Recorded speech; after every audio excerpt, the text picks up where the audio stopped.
I don't really like those words. Self-help or self-management or self-improvement.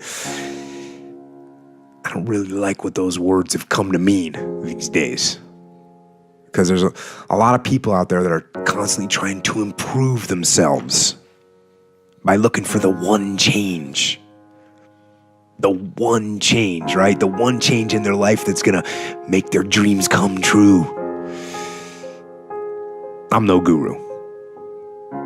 And I definitely don't claim to be. I'm just a man. But I will tell you this. It isn't one thing. And it isn't 10 things. And it isn't 100 things. It isn't a quick path. And there are no shortcuts. Meditation won't get you there, and neither will a miracle drug or an organic supplement or some superfood.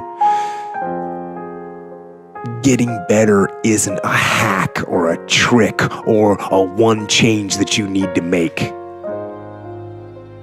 Getting better is a campaign. It's a campaign. It's a daily, a weekly, it's an hourly fight. An incessant fight that doesn't stop against weakness and against temptation and against laziness. It's a campaign of discipline. It's a campaign of hard work and dedication. It's waking up early and going to bed late and grinding out every second in between. Every single day. So, you want to get better? You want to self-improve? Stop looking for a shortcut and go find your alarm clock and find your discipline and find your guts and your passion and your drive and find your will. And then you will find your freedom. We know from our past experiences that big things start small. The biggest oak starts from an acorn, and you've got to recognize, if you want to do anything new, you've got to be willing to let that acorn grow into a little sapling and then finally into a small tree, and maybe one day it'll be a big business on its own. Basically, you can't skip steps. You have to put one foot in front of the other. Things take time. There are no shortcuts, but you want to do those steps with passion and ferocity. Those days when I'm tired or worn out or just basically sick of the grind, well, what do I do on those days? I go anyways. I get it done, even if I'm just going through the motions. I go through the motions. I don't really want to work out. I work out. I really don't want to hammer on a project. I hammer on the project. Don't really want to get up and get out of bed. Yeah, I get up and get out of bed. Now, these could be signals that you need some time off. And those signals might be right. They could be correct. But don't take today off. Not today. Wait until tomorrow. Don't give in to the immediate gratification that is whispering in your ear. Shut that down. Do not listen to that little voice. Instead, go through the motions. Lift the weights, sprint the hill, work on the project, get out of bed. Now, as an overall rule, I do not like procrastination. You need to get things done. But if you are going to rest, that is one thing that you should procrastinate on. That's the one thing I want you to put off until tomorrow. And if, when tomorrow comes, you still feel like you need to rest or you need to take a break, then okay. Take it. But the chances are you won't. You won't need that rest. Chances are you will realize that the desire to rest was just weakness. It was just the desire to take the path of least resistance, the downhill path, the easy path. And by simply going through the motions, you overcame that path. And you stayed on the righteous path, the disciplined path. You stayed on the war path, which is right where you know that you belong.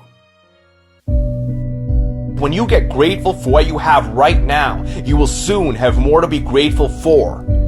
And it's so true. When you send out those feelings of gratitude, what happens? You become instantaneously happy in this moment. When you're grateful and happy with life as it stands today, so many more things will flow into your life to be happy and grateful for. And the reverse is also true. If you feel like there's nothing to be grateful for, what are you focused on? You're focused on everything you don't want. You're focused on everything you don't have. And what do you then think you will attract into your experience? Exactly, more of what you don't want. Make it your mission to sit down every day and become grateful. Get grateful for the two gifts you have called eyes. Many aren't so lucky. Get grateful for the ears that can hear this music. Get grateful for the person in your life that's made a difference. Get grateful for your tough times because they help develop your strength and spirit. Get grateful for your life. There is so much to be grateful for.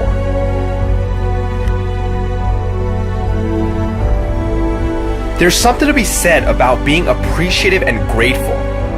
You know, whether you're thanking God or life, or whether you're looking to a person in your world and just saying thank you, there's something really special about that. I mean, there's something very real about moments where you can just be by yourself and look at your life and just say thank you. You know, thank you for this gift. Thank you for this ride that I'm on. Thank you for this journey. And a lot of people go through their life without experiencing the beauty of these moments. Your life, although perhaps filled with many imperfections, is still an experience. It's an experience that people in their final moments would do anything just to grasp onto for a little while longer. Can you imagine? As you hear this, there are people who are having their final breaths, taking their final breaths on this planet, looking back at their lives and wishing they could have done more. Meanwhile, we have this experience. We're alive, we're breathing air, our hearts are pumping, our brain is doing billions of operations per second just to keep the game going for us. We can't find reasons to be grateful for that. We can't, as human beings, be appreciative for that. There is an entire spectrum of life you are missing out on when you don't take moments to just feel. Just feel! Just create moments of gratitude within yourself, just for the sake of being appreciative, for the sake of being alive. That alone will change your life. That will make you human again. That will disconnect you a little from this game of consumerism and this dog-eat-dog world we've allegedly created. That will disconnect you from the insanity of this society, and it will reconnect you with something greater than yourself. And I don't care what you call it God, call it the universe, call it life or magic. When you begin to be appreciative for life, there is a certain power that will bring you even more reasons to be appreciative. It's one of life's greatest paradoxes. When you're in a state of needing this and needing that, it doesn't matter how much you acquire, you'll never have enough. When you can have the courage to be grateful for what you already have, life will bless you with even more. You know, you can decide in this moment to give it up. Give up the complaining, give up the blaming and the accusing, give up the gossiping and the whining, and instead realize you're on an incredible journey and fall in love with every second of it. That's when you'll truly come to life.